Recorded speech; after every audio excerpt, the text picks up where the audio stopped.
Hello and welcome to Talk from Superheroes. Hey everybody, I'm Andrew Ivamy. And I'm Diana McCullum. And you're listening to Talk from Superheroes, where every week we discuss a piece of heroic television or a film or a conceptual art project or a theoretical physics formula. I'm trying to expand the brand, and make some promises that you cannot back up, that we cannot sir. back up. But that's what a new year is for, isn't it? It's new year, new us, new lies. Yeah, it's 2023, and like my big thing this year, lie more. Lie more. The world doesn't have enough lies. Yes, you know what?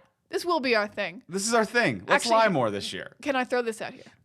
Please, lay it on me. One of us lies. One of us tells the truth. Ooh. Which is which? Who will it be? We'll switch it up every week. Oh, interesting. It won't be consistent. People have to figure it out. Now, may I pitch this? Pitch me. Now, this might get in the way of what it is that you're pitching. Easily discoverable lies. Ooh. You know, like we're lying, but it's like we're not trying to act like we're not lying. Like we're just having fun with a lie. Yeah. Like when I directed The Iron Giant, I'm going to tell you what my thought process was. I was like, Vin Diesel needs a break. I'm gonna give it to him. When I myself found that giant robot that had fallen out of the sky, I had a actually considerably different experience than the one of this film. Brad Bird really ruined the story of your life. Yes. He didn't adapt it faithfully. No. But to be fair, there were some legal troubles between me and Brad's team over what we could and could not do with the giant vis-a-vis some of the sex stuff. Oh, of course, the sex stuff. So that became a whole thing. Always the robots and the sex stuff. Yeah. So easily discoverable lies for discoverable 2023. lies. Maybe that's our vibe. Maybe that's our vibe. I mean, I held on just now if one of us tells the truth. Oh, whoa! You directed the film? Maybe. No, I think I don't think we did that discoverable good. lies. Easily discoverable lies. EDL, baby. That's the big one for this year. We're going to be talking about Iron Giant today on the podcast because we are spending all of January of 2023 with a mechanical month, a month of mechanical. Your androids, your robots, your cyborgs. We got them all. Yeah, if it's a humanoid with robot-y parts and metal in it, we're covering it. You got some metal parts. You're plugged in. You're jacked in. I think Iron Giant might be offline, but you know what I mean. He's got some kind of Wi-Fi capabilities. There's an update. There's a storage and sharing of information. At least a radio wave. I mean, like when his pieces come back. Yeah. Oh, yeah. Some kind of a transponder. Yeah. Or a receiver. A signal. Yeah. So we're doing a mechanical month on the podcast. We've had a fun time so far. We did RoboCop. We did Alita Battle Angel, and as well over as our Patreon exclusive this month, we did RoboCop 2. So if you want to hear more RoboCop and RoboCop 2, a banger as much as or. The conversation is perhaps more so than one. It depends on what you're looking for in your RoboCops. Mm-hmm. And your cops made of robots, if you want serious or if you want fun, you're going to have a different adventure on RoboCop 1 and 2. Depending on what you want out of your robot copficer. So RoboCop 2, that is up right now. If you want to hear that, you can head over to our Patreon page at patreon.com/FromSuperheroes. So RoboCop 2 is up there right now, and then we're going to be finishing off the month next week with Terminator Salvation, just to keep you all apprised as to what we got going on this month. Just so you know what's going on. And also, just in case you're wondering, we have done all the previous Terminators to Salvation, which is why we're doing Salvation. That's the only one we haven't done. We think there's been a lot of Terminators. But also, I feel like this month has had like the soft Jim Cameron connection of Alita Battle Angel and also now Terminator Salvation with Sam Worthington as well, which came out the same year as Avatar, a year when Hollywood / James Cameron decided Sam Worthington's the next It Man. Well, also James Cameron just did Terminator. Yeah, that's what I mean. Oh, sorry. Yeah. You mentioned Sam Worthington. Yes. Yeah, so a double. A double on that one. A double on Sorry. that one. Triples are best, but doubles are good. Triples are best. Triples are best, but doubles are good. Well, before we talk about Iron Giant on today's episode, we do want to give a thank you to our friends over at Masterclass. We love Masterclass. With Masterclass, you can learn from the world's best minds anytime, anywhere, and at your own pace. Now they have over 2,500 classes from a range of world-class instructors. The thing you've always wanted to do is a little closer than you think, and you can learn all about it from the best minds in the world at the thing you want to learn about. Yeah, you can learn skateboarding from Tony Hawk. That's crazy. Tony Hawk has classes on skateboarding. And it is him. You don't have to ask him like, "Hey, are you Tony Hawk?" You look like Tony Hawk. It's him. You do not need to mention anything to him that will cause him existential dread or a Twitter fugue state. All right, it is Tony Hawk. He's okay. He's still doing stuff, and he's teaching you how to skateboard, which is a wild person to learn how to skateboard from. So that is available. You can learn directing from Ron Howard, which is one I've been watching, which is very, very interesting. And also, I just love the app. It's just easily laid out, easily parsable. You can do little like micro segments if you want to, or you can sit down and spend a whole evening just kind of gobbling things up if that's more your style. But I really like how they have the app and how they have it all laid out. It's very smooth. It's very smooth. I've been doing Malcolm Gladwell's writing course for like nonfiction, and it's so interesting, like the way you can structure things to keep them interesting, how to withhold information to keep a reader intrigued. It's been a really fun course, but I do like how like each section is labeled so clearly about what we're learning in this one. Each one is like very consumable by like 10 to 15 minutes for each lesson. And also a thing I just love about Masterclass that I don't think I've brought up before is just that like it's fun to learn for fun. Oh, yeah, to not be required to do it. To be like, I want to just do this for the love of the game. It might be like my favorite learning experience ever. I'm like, there's not going to be a test at the end. It's just fun to learn from the world's best people at things about a subject you like. And I'm like, this is wonderful. And also just cinema quality courses. So well produced. So well produced. Yeah, so we highly recommend that you check it out, and you can get unlimited access to every class, and as a Talk from Superheroes listener, you get 15% off an annual membership. Go to masterclass.com/TFS now. That is masterclass.com/TFS for 15% off Masterclass. And thank you, Masterclass, for your support. Thank you, Masterclass. And now let's get into the episode proper. Let's break down, let's get into the Iron Giant. Lies.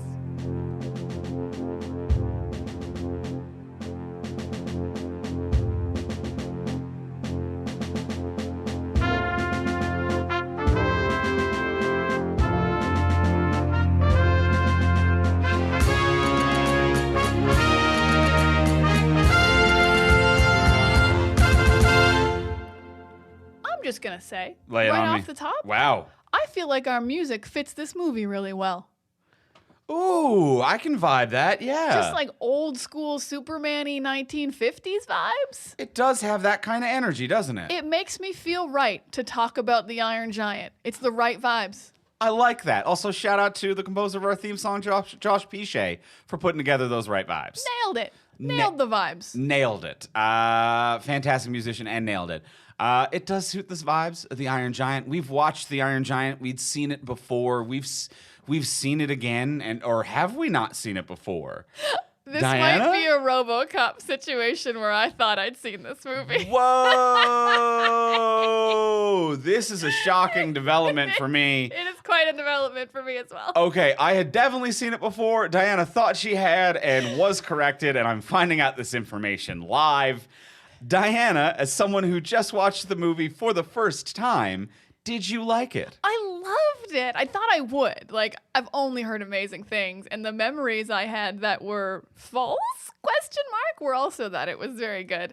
I love this movie. It moves at such a great pace. It has incredible humor. It has wonderful heart. The comedy is like very different for a children's movie. It's very fun. It's fast paced, but not like chaotic. You're never like overwhelmed. there's such like also just like good themes happening here. The animation style is like really nice to see. Like it fits this very 1950s vibe they're going for. I love this movie. I think it is near perfect. I had a great time. I wish I'd seen it earlier. I'll tell you. And after you tell me if you like it, I'll tell you why I thought I'd seen it, I think. Andrew, did you like The Iron Giant? I loved The Iron Giant.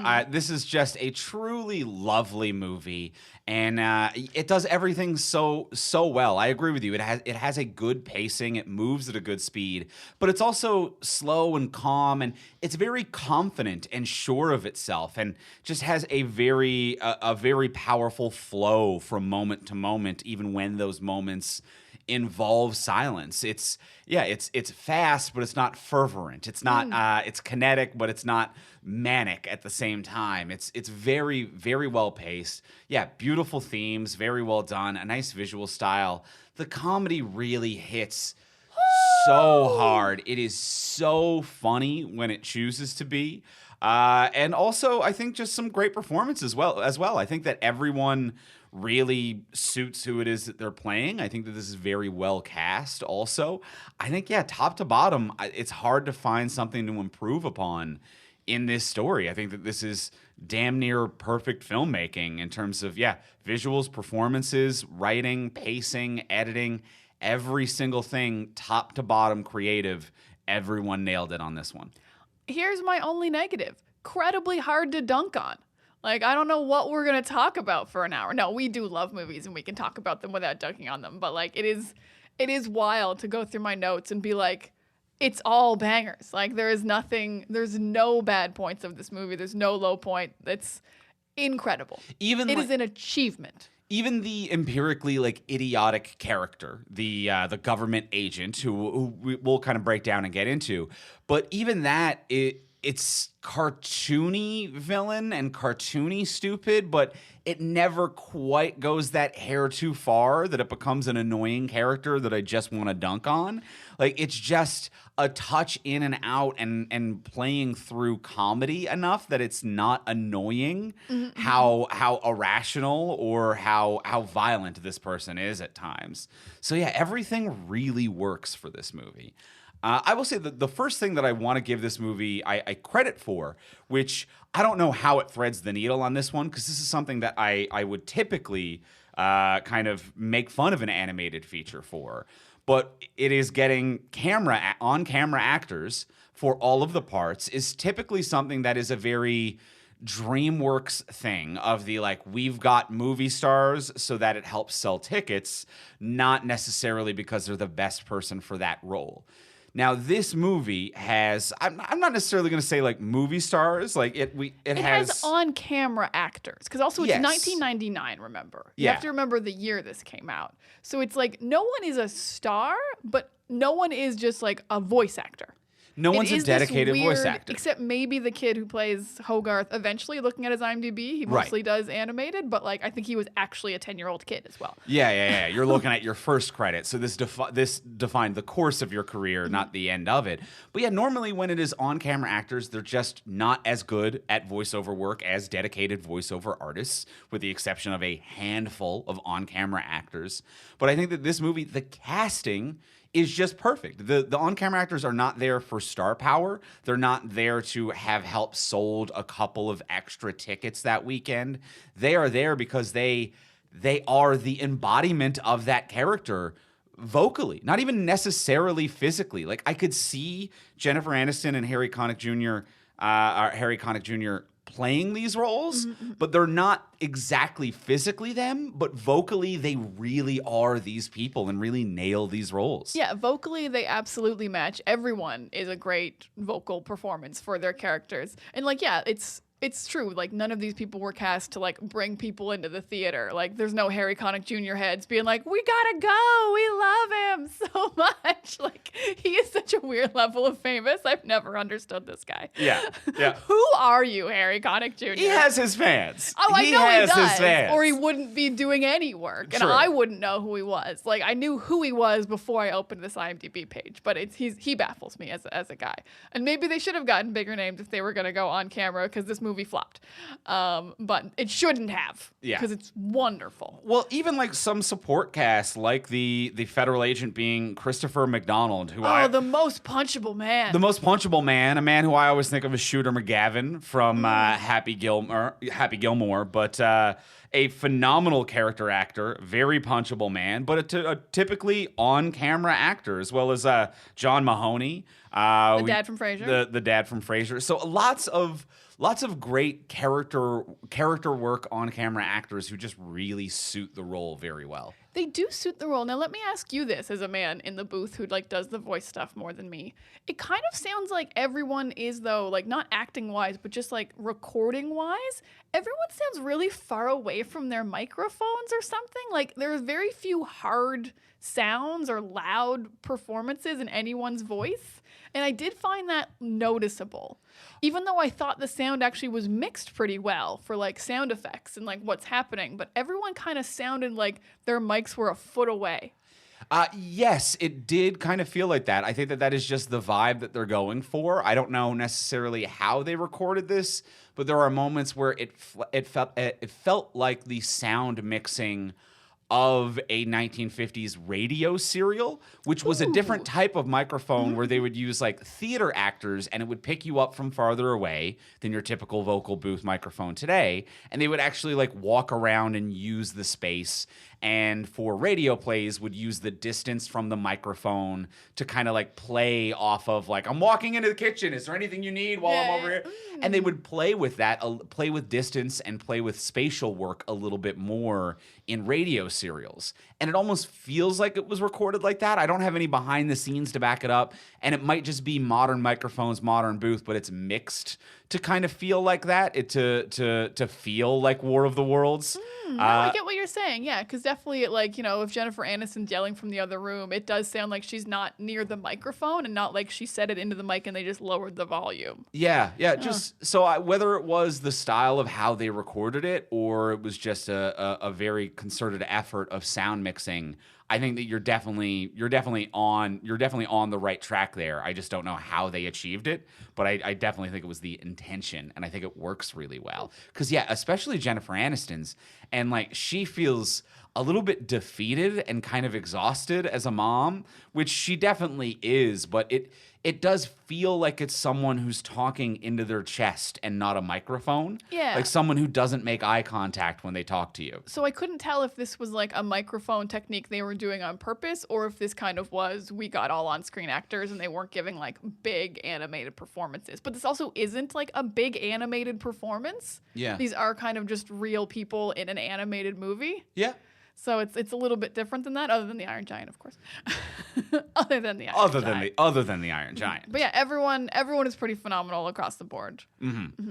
And then also the animation style really works for it as well. It really fits. Like when this thing came up, because I hadn't seen it before, when it popped up that it was the 1950s, I was like, oh, that fits this style so well. Like I get why the giant looks like this now, even though he's an alien. You still kind of give him that like early Iron Man, like this is what robots were like kind of vibe. Yeah, and that War of the Worlds, Day the Earth Stood Still type of energy about him. Yeah.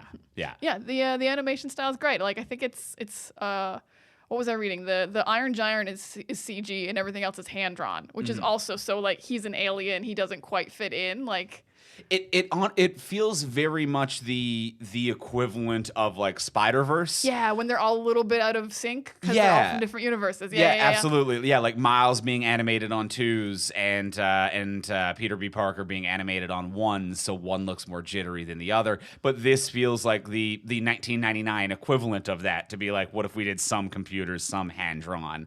And both of it really works and creates this kind of energy in between. And also just the detail of the hand-drawn animation. I would say even like that first scene in the diner when the squirrel goes up. Tell me more about the Dean's- squirrel going up his pants. The squirrel going up Dean's leg, Dean's smiling, skittering face of a man who has a squirrel in his pants and doesn't want it, but wants to help this kid out and is trying to be nice to this lady at the same time. That's a lot to sell That's in a like 5 layers. 5 layers in a visual performance, because in the sound booth, Eric Connick Jr. is doing like a grunted, teeth clenched, like, hello, ma'am, type of performance. But that can only go so far without incredible animation. And yeah, there's some little pieces of incredibly detailed animation that like are the gag that really get it done in this. Yeah, the animation, very, very good. And also, like, every scene is so full. Like, I absolutely love, like, it just feels like it's a lost art, although we did say it in, oddly enough, DC Super Pets. Just, like, having a very full background of, like, jokes and details and things to look at that are relevant. Like, not just, like, that wall's pink and it's got a picture of a sun on it, but like there's like kind of jokes everywhere and like little hints, not hints everywhere, but like just little Easter eggs. Like Hogarth's got like a Bugs Bunny doll and it's a Warner Brothers movie, so you're allowed to have Superman, and there's just like all these writing on the wall. Like there's an ad for the laxative that Hogarth gives him on the wall in the diner. Oh, I didn't catch that. It's really small and it's really fast. So it's just whenever something is made with like thought and care, it really does make a huge difference. Yeah. And like other little things like the teacup shaking when Dean is introduced to the giant for the first time. Well, and I think that's another example of brilliant direction. Brad Bird is brilliant. Brad Bird is brilliant and brilliant at doing comedy and action and tension and everything together kind of in this beautiful dance, because that joke of when Dean's character like discovers the Iron Giant and he's helping this kid Hogarth like hide the Iron Giant, and it's like he's been this chill, like very laid back artist, very relaxed guy. And then we do the hard cut to him like shaking a cup of espresso while his nerves are nuts, but his voice is still the calm, smooth guy, of just like using heavily detailed animation to contrast the actor's performance is such an on-camera thing to be like, can your body betray you? Mm-hmm. And that is a director's vision. That takes a director to go into the booth and be like, Harry, I need you to not match, actively not match the visuals on this one. And that is, I think, a very important vision, and it works really well. Yeah, there is a lot to love here. Yeah, Brad Bird, I think this movie is way better than The Incredibles. The Incredibles is very, very good, but I think this is like a masterpiece for him. Oh, briefly, the reason I thought I'd seen this movie. Oh, yes, please. Brief tangent. One of my very first big Cracked articles, I used the Iron Giant as one of my entries. And I think I must have watched a couple clips because like I had to write like 2,000 words about the goddamn movie, but I can't believe I didn't bother to watch the whole thing because it was an article about unnecessary movie deaths. So I think I watched like his death. Okay. And I was like, I got it. I got the gist. I've seen the Iron Giant. I know how it ends, I guess, was my thought process. I think the scenes I had seen, though, had never included Dean talking or something, because for the life of me, I would have sworn on a Bible that character was voiced by RDJ. Just because it has that energy? He's got the vibe. Like, visually, that's Yeah. RDJ to me. Yeah. Like, but I don't know why. I feel like more of us would talk about how Iron Man was in the Iron Man. Oh, fuck. That would come up, huh? That Yeah. probably would come up more as a thing. Yeah, people would have brought that up a lot. I mean, people talk a little bit about how Vin Diesel is the Iron Giant and Groot, but they would really bring up How Iron Man was in it's- basically the Iron Man movie, and the book it's based on the is called the Iron book Man. is called the Iron Man. It's not called the Iron Giant. Yeah. All right, people would bring it up, but Well- I was sure it was RDJ. Yeah. No, I One of hear us you. lies. I hear you. RDJ played Dean. There we go. That's in the Cracked article. It's the reason that I'm the reason Cracked went downhill. No one fact checked my shit. You are most certainly not. It was Facebook. It was guys. largely It Facebook. was largely Facebook. Fuck you, Facebook. We say not even in jest. But That's one of the truth ones. Yeah, that's one of the truth ones. You can Google that on your own time, how Facebook killed several comedy websites over the past decade. Most of them were killed by Facebook didn't lying get us. about analytics having to do with videos. So, thanks, Facebook. Thank you for that. That's interesting, though, that you've seen some clips and you'd pieced the rest together. I had seen the whole thing, and I had still forgotten that it takes place in the 50s. Because even though I agree with you, like the visual style, the performance, the aesthetic of the Iron Giant and everything, it belongs in the 50s. It works there. This is a good decade to set this. But it's also a weirdly like timeless movie as well. Like it does feel like it could be a lot of different times, and especially when you watch it when you're younger, because I definitely watched it when I was younger and didn't necessarily like pick up on like the Red Scare, Red Dawn, communist threat of it all. So when you're just like, oh, an alien came down military mad, if you're not old enough to pick up on some of the period appropriate, some of the period referential themes, it does feel just kind of like a timeless movie. It feels a little timeless. I actually like it kind of feels very 80s other than the Red Scare stuff. Very much like young kid finds an alien, seems to be very like E.T. It's weird to say Stranger Things because Stranger Things is new, but that's it's set in the 80s. An 80s pastiche. Because in the 80s, a lot of kids found aliens was kind of yeah. like the thing in movies. So like, yeah, it feels, as long as like any era with no cell phones yet. Yeah. Or video cameras. So like, yeah, anything between then and then. I get that. You can set the Iron And even Giant. through the 80s, there was still Cold War, Red Scare. Oh, yeah. Certainly probably. Weird that didn't go away. Yeah, that did not go away for a while. But yeah, I could definitely see it as an 80s movie as well. But I completely forgot that this was set in the 50s. I just thought it was kind of set in, any time, but it was a sleepy small town. Yeah, I believe there's always sleepy small towns. I believe the military will always be like, blow it up. Yeah. I think that's pretty timeless. They'll attack without warning and without provocation. Yep. With the exception of there being a large military presence nearby, like this being random coastal town in Maine and me growing up in St. John's, Newfoundland, watching this, I was just like, oh, this takes place here in St. John's. I wish I'd seen this growing up. New Brunswick borders Maine. Right. We're right there. I would have been like, let's go see the Iron Giant town, Mom. We can drive there in an hour. Yeah, there is that Atlantic connection where I think anywhere near the Atlantic Ocean can kind of just, or from small town Atlantic, you can kind of just buy into this being your place. Yeah, where did all that military come from in Maine? What's nearby? Yeah, I don't know enough about Maine to know, but they came off the Canadian border. They got there. Yeah, there was some Canadian shit going down at the They're like, time. we'll be right there. We're watching New Brunswick pretty close, but we were ready for some of that Canadian shit. We have a shotgun in New Brunswick. you gotta look out. They're like, we were mostly watching Quebec. We were keeping an eye on them. So yeah, the big military presence turns up pretty quick. But other than that, I feel like this could be, any town USA or any town Canada in my circumstance. Any town Canada. Maybe not so much Canada. I don't think we have the nuclear missiles in the 50s. No, not the nukes not necessarily, the nuke part. but the town vibe of it all, the experience of the childhood, I would say. Yeah, definitely just going off on my own in the woods. Yes. We've all done that. Oh, yeah. We'd all done that at a certain point in our life. I would also say that Hogarth is... I love how this starts with First, all the name. Hogarth. It is a brutal name. It's a brutal name. Brutal. Brutal. It's right up there with Throckmorton.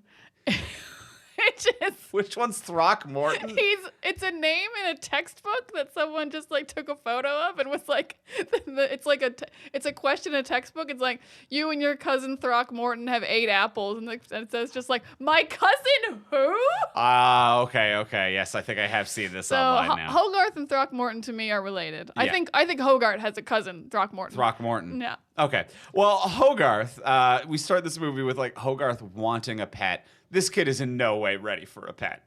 The fact that it goes as well as it does with the Iron Giant is frankly a miracle. Absolutely. He couldn't handle a squirrel. He could not handle a squirrel. Well-intentioned, a good heart. I really like this wonderful mix they found of he wants a pet. He's a little irresponsible, but his heart is good because the reason his pets keep escaping because he doesn't want to keep them in cages. Right. That's a nice intro of the character. But yeah, he's not ready for anything. You can't go from squirrel to death robot. No. You can't do that. No, also, don't just go around capturing wild animals and expect them to domesticate. That squirrel had a house. That squirrel's fucked. That squirrel hates you. do not capture wild squirrels as well is another big thing I'm going to say. Yeah, the squirrel would have to be injured to be like a viable, like take it home for any length of time. Oh, yeah. Injured squirrel, help that out. Help domesticate the hell out of it. Have a good time with it. But I interrupted Brad Bird, who I think is a master at, with my story about how I definitely didn't see this movie. He is a master at mixing like incredible humor and also really getting an emotional heart in the same thing, which I think is so good because it's like they kind of match and they don't. Like this movie is so chaotic in a way for we just have to talk about this incredible joke of like it's mostly normal humor of like, you know, squirrels get away and like I'm a little the Iron Giant's hands are like walking around and you have to hide them, just like very traditional humor. And then out of nowhere, Dean is freaked out by the Iron Giant and he walks into his house and on the screen it just says 37 minutes later. And we lost it. The absolutely funniest possible amount of time. Lost it. Like a joke that doesn't fit anything else that happens in this movie.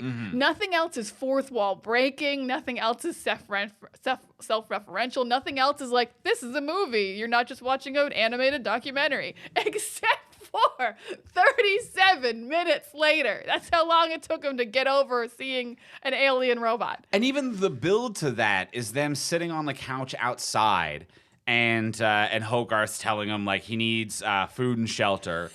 This 80-foot robot. And Dean pours his coffee out because he is done with this. And then we also spend just several seconds watching him slowly walk straight away into his cabin and quietly, and no one says anything. So getting the long walk away also, it is you get to feel like what he's going to do. Such a quiet, confident joke. So funny. So funny. And it was like, this was a moment where I was like, I feel like I can feel where this movie has inspired like 8 different things as I watch it. Because that like big 37 minutes later, it's a thing they do, like it happens in like a lot of things, but specifically like SpongeBob SquarePants a lot of the times will have like 30 minutes later. There's a very prominent one in Community where Britta tells Shirley she'll help her plan her wedding, and then it cuts to like, I think 18 minutes later of like just laughter. Just pure laughter, She's been laughing for 18 minutes straight. Yeah. And like other things like hiding the Iron Giant bits, I'm like, this is mostly Transformers 1, which came afterwards. Like when Shia LaBeouf is trying to hide the Transformers, I'm like, this was so influenced by Iron Giant. Like you can feel it in its bones. Yep. There's just so much happening in this movie. I mean, even Vin Diesel is Groot later. It's like this movie is so perfect that like you can feel like over half a dozen things that it inspired down the road. Inspired and defined. Being yeah, a flop absolutely. movie, a movie that made no money. Yeah. Which A is movie that crazy. didn't make its budget back. Universally beloved, but made no money. Yeah. And certainly this is influenced by other things as well. Like, you know, it is the like It is a little E.T. It's a little it's hiding the creature in the closet, but we're doing it now that it's comically large. It's combining a lot of things but making it so much more than what the origin was. And then since then, a lot of things have taken this flavor and have not elevated it in any way. You know, like when you talk about like Transformers and it's like, oh no, was Bumblebee in the... It just doesn't... It in no way. How dare you? How dare you say there is no emotional crux in Transformers 1 to 17? To 17. Whenever they get to Beast Wars, and we're going to watch that one. We will watch. We did like Bumblebee.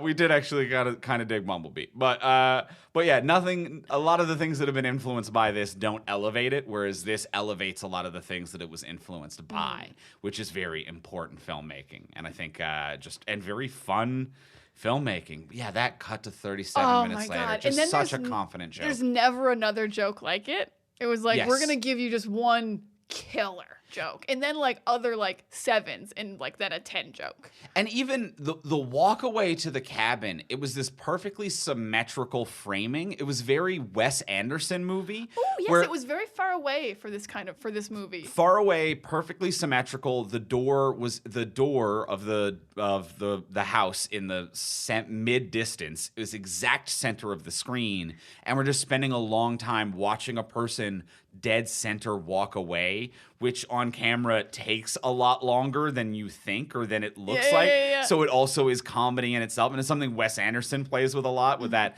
perfectly symmetrical frame running straight towards or straight away from a camera. And it takes way longer than your eye perceives it. And that alone is funny framing, and it really works. So there's just one little Wes Anderson moment in here as well. Yeah, beautiful filmmaking. Beautiful filmmaking. I also just really like it's a movie that's got something to say. Yes. Cause the Brad Bird said in like one little thing I was reading, he was like, this to me is like, what if a gun decided it didn't want to be a gun and had a soul and didn't want to kill? I'm like, oh, that's a really nice theme, which is weird because I read that afterwards. And when I watched this movie, the theme I got was, if you don't hurt anyone, no one gets hurt. Like, if there is no provocation, there is no violence, which was my takeaway. I totally get that theme as well. Yeah, I think that's they're a very both there. reasonable takeaway. Yeah. But yeah, it's just like, it's really nice that there's just these like nice, clear, like for adults and kids, like guns are bad, violence is bad, but like the theme isn't just like guns are bad. It's one of those things that's an inch wide but a mile deep. Yeah. It is very simple and easily parsable, but it does have multiple layers, multiple approaches, multiple understandings, which adds a little bit of complexity for a more adult audience as well, which I think is really beautiful. That like that moral conundrum of like, if I've done bad things, am I a bad person? And having to come to terms with that. The idea of as well of like being a soldier, which the Iron Giant is, and just having to confront the hypocrisy of your own existence, because it's like by design he is a gun. And it's like, but if you choose not to be a gun, you are not what you were made to be or what you've done in the past. And then what even are you? Which kind of explains why he almost has like no agency in this movie. Like there's nothing that the Iron Giant wants to do except the things that Hogarth is doing. He's like, I'll cannonball into the pond because he did it. I'll play with him and learn about Superman because he did it.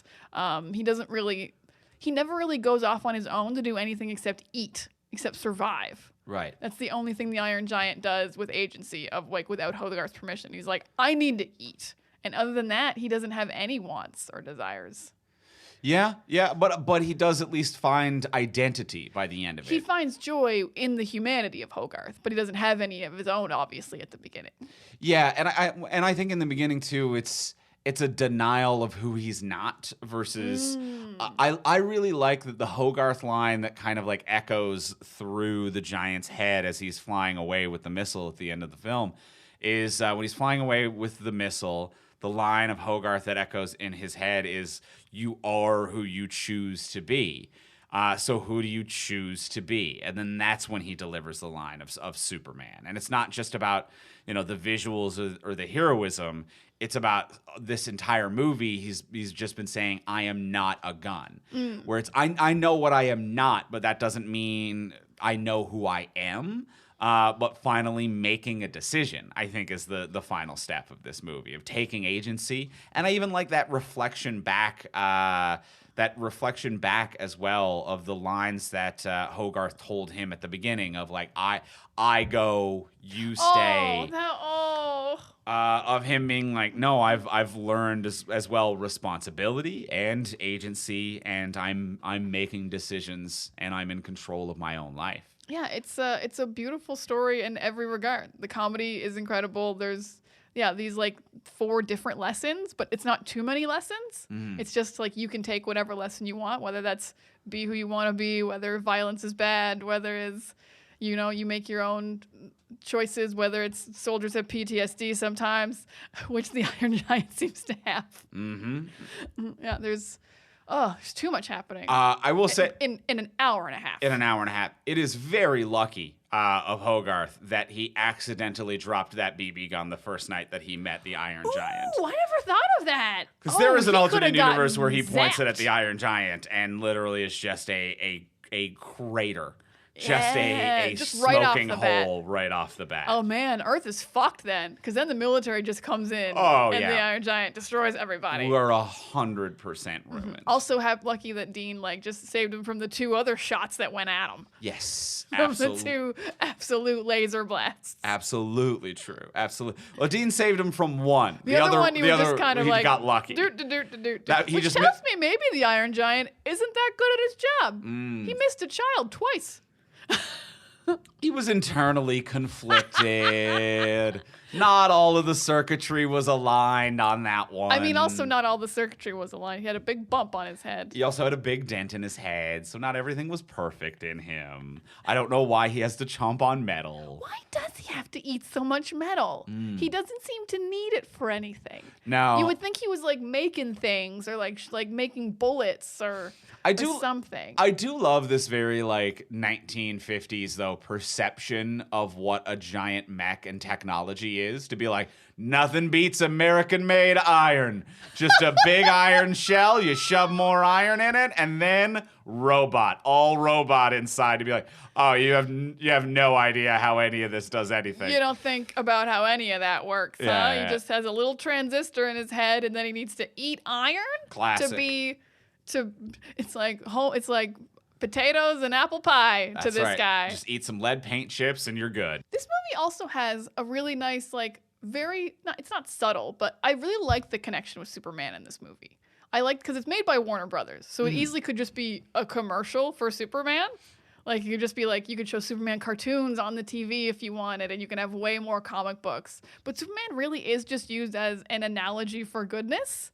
It's really just genuinely the most universally known guy to be the purest man out there. Yeah. I don't know, even if it wasn't made by Warner Brothers, you would still use Superman. I don't know who else you would even use. Yeah, it's an ideal. Yeah. It's an ideal to strive for. And I think it also, in this scenario, it represents, an alien from a foreign land Ooh, landing yes, in that also America really helps. and representing the best of what we can be, even when we don't show that towards him. And you have to use your powers for good and not for evil. Yeah, the parallels are huge. But in 1999, I can't say anyone else. Today, I might say Captain America. Not so much for the Iron Giant, but for a person who always does the right thing. Oh, okay. Yeah. Just from the movies. But in 1999, it wouldn't have been Captain America. Yeah, I fully agree with that. Yeah, it really is just Superman is the one.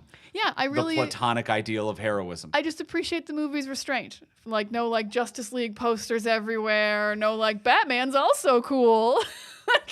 Today you'd never get away with that. Batman would have to be there and be like, I'm also cool. Yeah. Your brain is ruined. That even that is a concern for you. I've been wrecked by multiple properties. That is modern. intersecting. That is modern Warner Brothers having absolutely ruined our brains and making them incapable of not flinching, we've suffered abuse when we hear reference to another Warner Brothers character in a Warner Brothers property.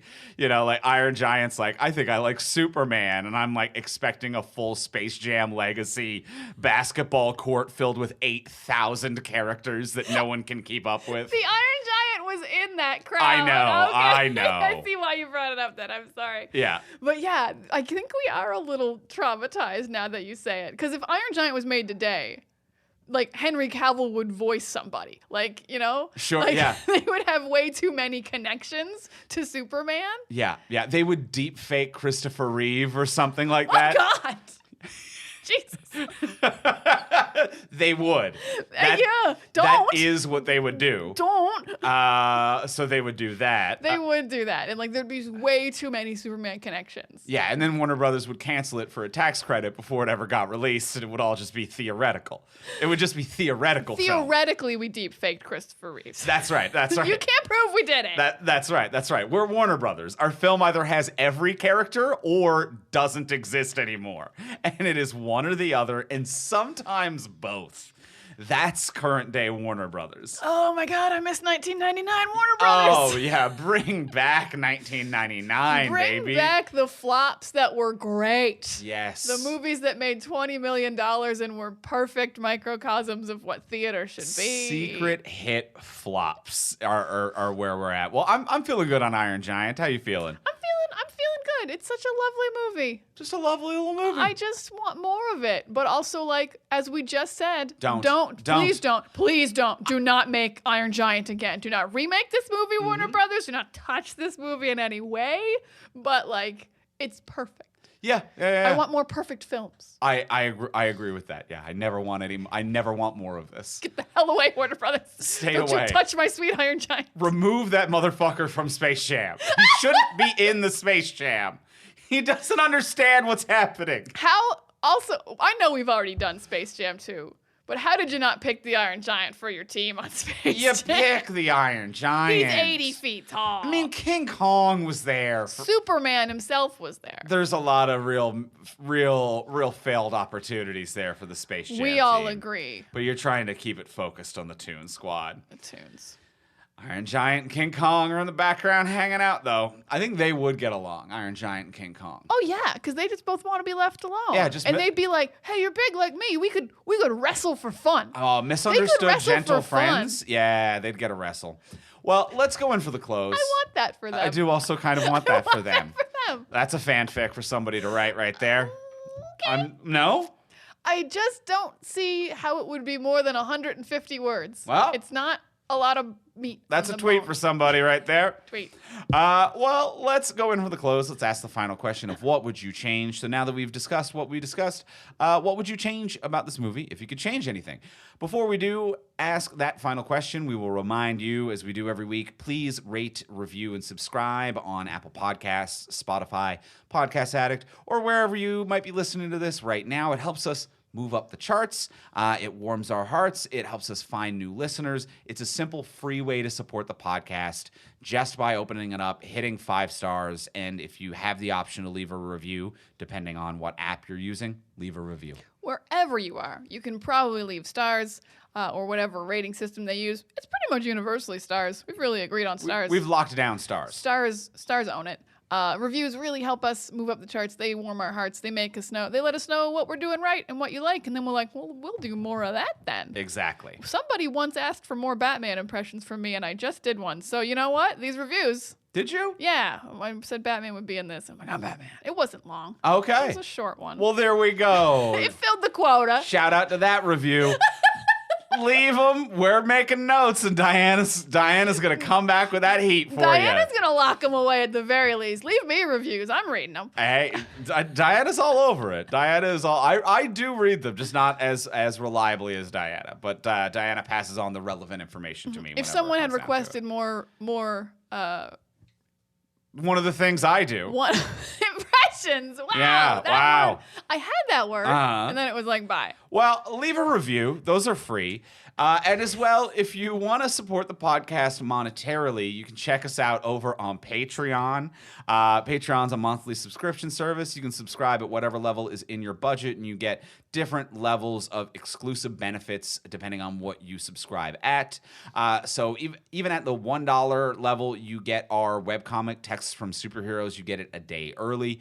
You're going to get something at any given level. At the $10 hero level, though, you do get a bonus episode of this podcast every single month. This month's bonus exclusive was on RoboCop 2. Really fun episode, which is available right now. But also, when you sign up at that level, you get immediate access to the full back catalog also. Yes, and all the episodes on the Patreon are on movies we've never done on the regular podcast. They are ad-free. They are all fun. They are just for patrons. They are a very good time. If it's in the budget, check it out. And also, you can sign up for a year and get a month free at any level that you'd like. Absolutely. Which is also fun. Very cool. So check out the Patreon page. It's over at patreon.com/fromsuperheroes. That is patreon.com/fromsuperheroes. And now let's go in for the close. Let's ask the final question of what would you change? Diana, what would you change? Not very much. This might have been the hardest what would you change in history. We rarely get a quite so perfect film that has kind of like nothing to like tweak around. The most I can come up with for what would I change is I would have the Iron Giant eat less of people's like livelihoods, because this seems cars, silos, personal property. This is a very small town, and he definitely ate like some tractors. He ate their cars. He ate their silos, and I'm like, that person is ruined. There was no insurance on that tractor. That was their livelihood. It's gone. Also, they definitely didn't get electricity back the next day. I'm sorry. Your whole grid is down for weeks or months. No trains coming through with supplies anymore because those tracks are fucked. So he did a few oopsies that we really skimmed over, but in my heart I was like, so many people's livelihoods, and also heating from electricity, and also food from the trains. It's 1954. We still use trains. So just a little bit less destruction. I think it was the perfect joke was when he ate the FBI guy's car.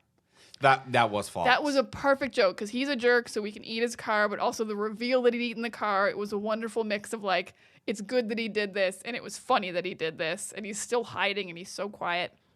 So just like more things like that. Maybe he can find the junkyard sooner. He can find just things that were laying around that were okay to eat because it was a little too much sometimes. Mm-hmm. So that's my biggest change. Less destruction of power grids and trains.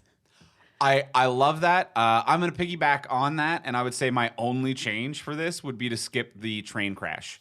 The train crash, it's a bit much. A train crash is a big fucking deal. Like, a those guys are derailment, dead. They're dead.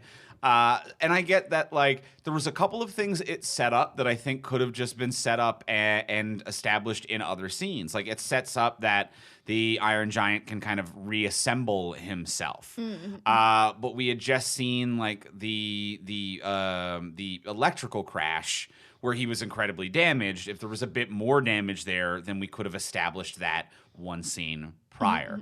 We could still maybe have him fix the tracks and actually get away to establish that he's a good person. I liked that. And then on top of that too, like the other thing I think they used that scene for is the federal agent is talking to like the train conductor who says like, hey, there's a big robot. And so this guy's like, I have a gut feeling, but no one believes me. And I call the general, and the general's like, a word of mouth is not good enough. But we already had the boat person at the diner telling everyone that he saw a giant robot. So we already have someone who could have said that to the federal agent and given him a bad feeling, but one that his superiors wouldn't believe. So I feel like it's a little redundant and unnecessary to have a complete derailment of a train. And then that's like, you know, maybe an extra 3 to 5 minutes of screen time that you can just kind of dedicate to a few extra jokes because the pacing here is really good. But yeah, I would just avoid the complete train derailment. A couple other scenes could have served the same purposes while being a little bit less, I think, scary and violent, but in a way that's not on theme. Yeah, I can totally get behind that because even though it was a train full of stuff, obviously, and not people, there were still conductors on it. And that kind of felt like it kind of felt like that guy's boss should have believed him after a train derailment. Yeah. Like if a guy says a robot is the reason the train derailed, it's also like the train derailed. Yeah. Like what caused this? Yeah. Mm-hmm. So yeah, I can totally get behind that. At the very least, no train derailment. And also, I don't know if the fish got back in the lake after the cannonball, and I felt bad for the fish. I hope they made it. Yeah. And the one, I think, raccoon stuck the in there. raccoon, I think, was fine. Raccoon will figure it out. Because Dean just, like, ended up, like, upright in his chair in the road. Also so funny. God, they did so many good jokes with Dean. Yeah. Hey, yeah, you're in the road. Yeah. All right. As long as you know. And he just takes Oh, very good stuff. Great movie. Great movie. Well, that's going to do it for us this week for The Iron Giant. We are going to be back next week talking about Terminator Salvation. So we will be back talking about that next week. And as well, don't forget, if you want more robot talk, we have RoboCop 2 over on our Patreon page, patreon.com/FromSuperheroes.